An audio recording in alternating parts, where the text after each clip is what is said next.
2021, I never really planned on starting a YouTube channel, but you know, here we are. I've loved chatting with you all in the comments down below, and I've learned a ton of stuff. So I thought I'd round off this year with some reflections after 1 year of doing YouTube. At the start of the year, Lumix reached out to me on Instagram because they wanted to feature one of my projects that I shot on the S5. You can watch that here. And as we were chatting over email, I asked if they'd be up for loaning me a BS1H to test out. So we went away for a weekend, I shot some test footage, and you know, then I tried to ad-lib a review in my living room. Right, hello. Now you definitely didn't get to see that. So I made a bit more effort and decided I should probably use an auto cue, and that's the version that you saw. After a couple of days, it racked up over 1,000 views, and that kind of got my attention. And I guess that kind of lit a spark, and here we are. To be able to get over 1,500 subscribers and to monetize my channel in the first year was more than I expected, and has been a big encouragement to keep me going. So I look back, and since April, I think I put out around 22 videos, which works out roughly at around 2 to 3 videos a month. I think one of the biggest barriers to making videos and one of the biggest time sinks is that I don't really have a permanent shooting solution. I currently shoot in our tiny spare room, and it causes quite a lot of havoc having to rig and de-rig every time I shoot a vlog. When possible, I try and shoot 2 or 3 vlogs in one go, but obviously when I've got a lot on, I don't always have enough time to get that organised.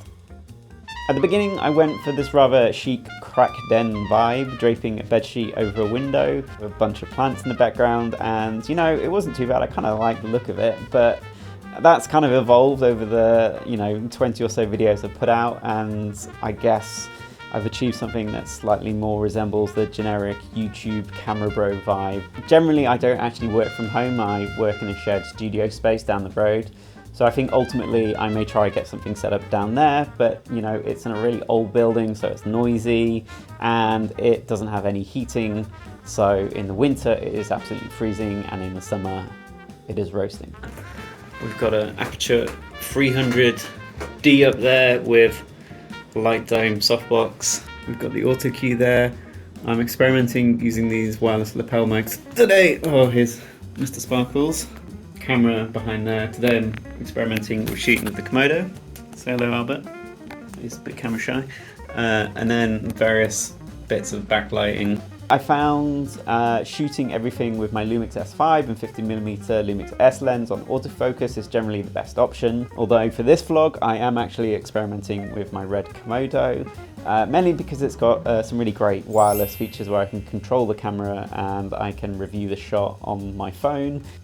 For audio, I've been using this Rode microphone going into a Zoom F3, boomed in with this frankly absolutely awful newer microphone arm. Absolutely never get it. It will take years off your life. Although I love using the condenser mic, having these lav mics go wirelessly straight into camera just seems like maybe a bit more of an efficient workflow moving forward.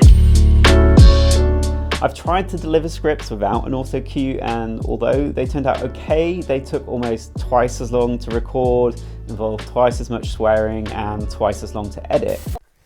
I've realised I've got to be myself. I'm quite mumbly, I'm quite an introverted person, but that's who I am. If I try to emulate someone like Casey Neistat or Peter McKinnon, I just sound absolutely ridiculous. Ideally, I'd like to get to a place where I can just bullet point a script and then ad-lib it, but that's going to take a bit more experience.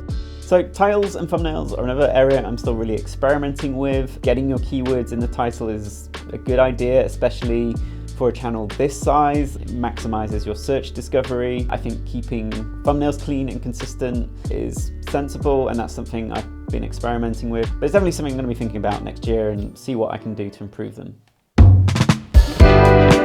So it's probably no surprise that the gear videos perform better on YouTube, especially for a channel my size. At this point, I think it's really the only way to get organic growth from search referrals.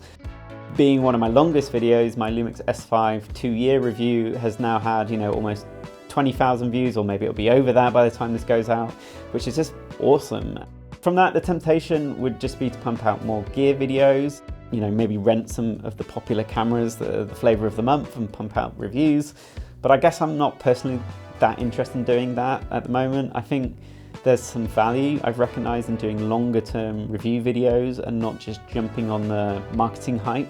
The DZO Film Vespid lenses, I did a 6-month review of that. The next video I'm currently working on is a 5-year review of my Panasonic EVA 1. Honestly, I don't think that'll do that well, but I'm kind of interested to see how that goes down. So far, I found that non-gear related videos I've put out haven't really performed very well. Are you interested in these videos? Is there anything I could do to make them more appealing? I'll be experimenting with putting a few more out as my audience grows and sort of testing the water to see how those go. I absolutely didn't plan on getting contacted by brands in the first year of doing this. Within a few months of starting this, I think Suray were the first company to get in touch with their telescopic light, the T60. And then around about the same time or shortly after, DZO Film also got in touch and asked me if I wanted to test it out some of their new Vespids.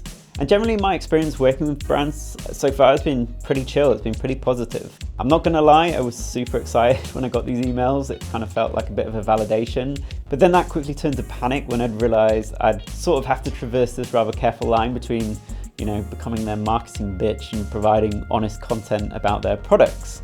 So both of these companies made me sign contracts, which was a bit scary, but after a bit of back and forth with them, I was happy that I wasn't selling my soul. And this was mostly, you know, covering stuff that I wouldn't slag the company off or make off with the equipment without putting out a video, which, you know, is fair enough. Also, I guess one of the things I quickly established through this experience was that obviously I was putting a lot of time into these videos, and if the brands weren't paying me for my time, then they shouldn't get to input on the video or they shouldn't get to review it before it goes out. But to be honest, all the companies I've worked with so far have just been really chill, supportive. So I only really have positive experiences to report back on so far.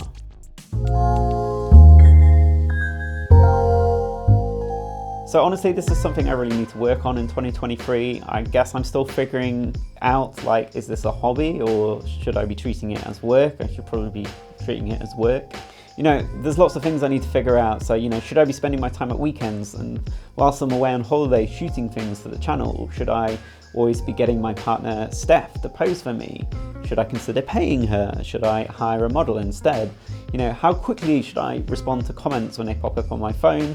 You know, should I be working on scripts and edits outside of office hours? You know, so I've attempted to fit this into my downtime. Whenever that might come up in between my working week. But the problem is that sometimes there can be months where there isn't really any downtime. And ultimately I find myself working on this in evenings or weekends, or, you know, when I could be getting some actual downtime, you know, exercising, playing video games, socializing. I guess at the moment, because this isn't a money-making venture at the moment, I find it difficult to justify spending a lot of my working week on this, which is why maybe I tend to push this to my free time. But the end result of that is that I just end up getting exhausted because I work and then I do this, which is work, and there isn't enough downtime. So yeah, by the end of August, I was completely burnt out from trying to juggle YouTubing and full-time work. And I think moving forward, I definitely need to make some mindful decisions about how I manage it, to make sure I'm getting proper time off and that I'm sort of being wary of the amount of energy that this consumes. I think ultimately, to be doing YouTube at this stage, I've got to enjoy it, right? You know, I love chatting to people in the comments and answering questions and helping people out with their questions. And it just, you know, it feels nice to be building something on my own and see people responding to it. So this channel kind of gives me a space or purpose to take out my camera and, you know, try things out. And in a sense, it's sort of like helped me reconnect me with that sense of play that I think I first felt when I first got into this. When I'm making stuff for other people all the time, there's lots of compromises that you have to make. And the fact that I can kind of do what the hell I want on this channel is kind of quite nice. In 2023, I'm also really interested in continuing to put out videos that are not necessarily about gear. I'm pretty much self-taught in what I do, and I know all about the difficulties of turning a hobby into a job. I've made mistakes, I've gone through periods where I've considered jacking it all in, and I still struggle with all these things. I still get imposter syndrome, and I still feel like I don't know what I'm doing. You know, I don't want to paint a false picture of reality on this channel. So I'm definitely going to be putting out more videos about this stuff, you know, even if no one's interested in it, because I think it's important that we talk about it. Anyway, thanks to everyone who subscribed this year. Thanks if you've made it this far. I hope you've all had a fantastic year. And you know, if you haven't, then hopefully next year things will be better. But until next time, see ya.